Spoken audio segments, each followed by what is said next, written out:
My daughter and her husband are not very religious. The husband is a fugitive being brought up in a strict Minnesota Lutheran. And I think he's still a scientist and a fugitive. Okay. They live in the Santa Cruz area of California. And of course the fires have been hitting down there. And the Scotts Valley is just over the ridge from where they live. It was evacuated with the fire.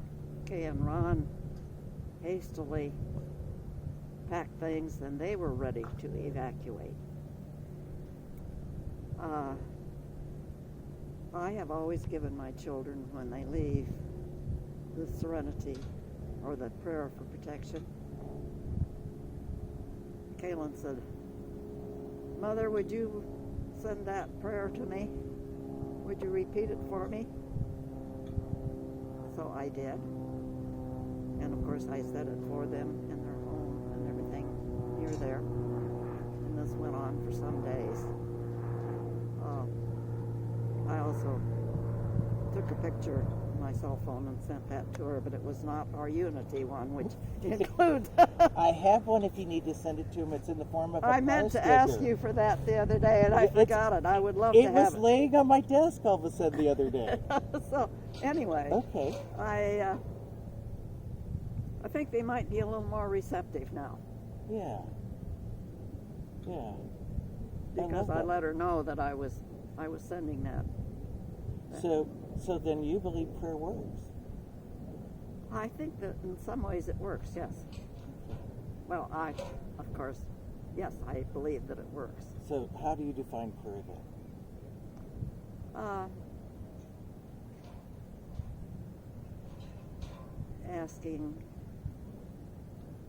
Asking for God.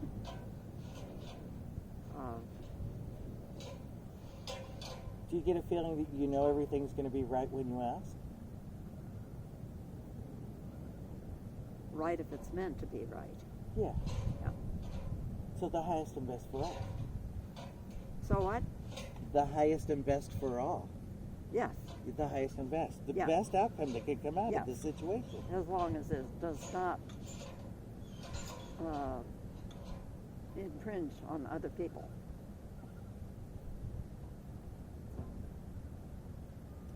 So if we were to do a prayer for this world right now with the situation that's going on, what would you actually ask for?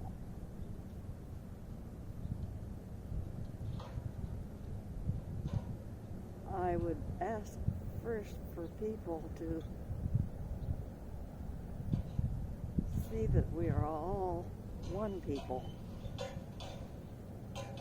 Not many races and castes and such. That we all have similar needs in this world and greater equality. So, do you feel that's something you learned or something you were born with and understanding? I think it's partially both. Okay. Because children instinctively connect with each other with no prejudices. Prejudices are learned in the society and the world we live in. So, one prayer that then we can put out there for this is the thought that we teach the good. That's a prayer. So, if I am to express as a prayer, I would connect to that thought that we teach only good.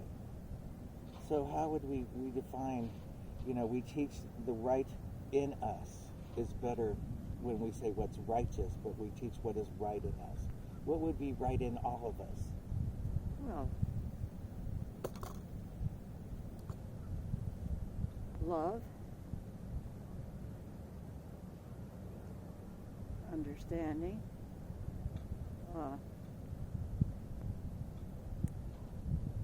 not just tolerance, but empathy.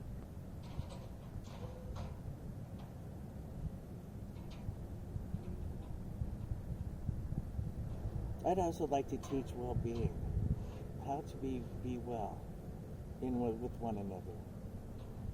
So I have a thought for you. So, because part of prayer actually helps you bring forth a better vision. When you hold something in mind or in thought, I want to vision us coming all back together in the church. Do you see that coming? Did you see what coming? All of us back together in the church. I want my hugs, doggone it. I want my hugs. So what prayer can we put out there for that? Yeah. So I'm going to put out there a prayer of love. That everybody knows that we love them for where we are. But I see in my heart all of us in, between four walls one day again. And I see us soon, happily, joyfully, even if we have to be 6 feet apart, sharing in celebration. And for some reason I see it. I think we could do that. I think we could do that. We've got room. Well, we've got room, and I think I want to see it by my birthday. When's your birthday? Not until late November. So's mine. So I'm thinking... Yours is early November, isn't it? No, mine's Thanksgiving. What better way to be grateful than to have really? a big party? I'm thinking we should have a celebration together. Okay, we'll celebrate. We're going to celebrate. Wherever we are, we're going to celebrate, right? Okay. Whether we be running around a big space like this with balloons in our hands or flying kites or popping off bottle rockets, we're going to celebrate. And do you know why? Because we're still together. I'm still together. I haven't had to put on any duct tape this week or Band-Aids, but we're still together. We're still in community. Somehow we're all still staying connected. Yeah, well. Yeah. See, I was sitting there the other day when I was talking to Robin and Don and everything. When I think of home, which is the theme of this month, I think of a place where there's love overflowing. And how does that happen? The love overflowing starts here, and it starts with everybody we've been coming into contact with lately that have like ideas. It's all good, and share and embrace similar ideas, but it's just that foundation. The foundation only has to be love. We can learn the rest. We can learn the rest. What better way to learn the rest than have a party? We can play like Words with Friends and actually have a conversation. And get to know each other. All right, so when's your birthday? The 26th. Okay, mine's the 23rd. Do you want to meet in the middle? Oh, I have a granddaughter who shares your birthday. Yeah, I thought so. I remember you saying that last year. Yeah. Yeah. Okay. Okay, so, we Sagittarians kind of, have a little bit of archery with this. Well, she won't be here, but... That's okay. You know what? We can Zoom her or Facebook her in. How's that sound? You said when you texted the other day, you're the lady that doesn't know how to do that. Realize that we've been teaching kids a process called Zoom from the time they were about 8, at least my kids. There used to be a PBS show, and it said, come on and Zoom, Zoom, Zoom a Zoom.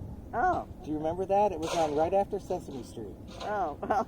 Well, first you had to learn about letters and words and how to put sentences together. My youngest has just turned 60, so... Well, see, they know what Zoom is. I think it's more like the Hollywood Squares when you get on there. You've got people in boxes, and I'm waiting for somebody to... What was that guy's name that did the funny answers all the time on Hollywood Squares? Oh, don't watch it. Oh, my gosh. That was a long time ago. I love game shows. I love game shows. All they had to do is answer questions. Okay. Okay. I'm not very good at that. So You're not good at questions. You did great today. Oh. I'm going to turn this off so we can just have a normal conversation now. But I wanted everybody to see your smile and your laughter and know that you're well and know that you're home and you're safe. Yes. And we're going to be home again soon. I am one of the very fortunate people in the world. You are. We're all fortunate. But we have you as a role model, too, to be fortunate for. As Muriel used to say, attitude of gratitude. Attitude of gratitude. I am grateful for you. I am grateful for you. Let me knock this off. I'm The rest can be a grateful for all private you conversation. people. So, anyway. Anyway.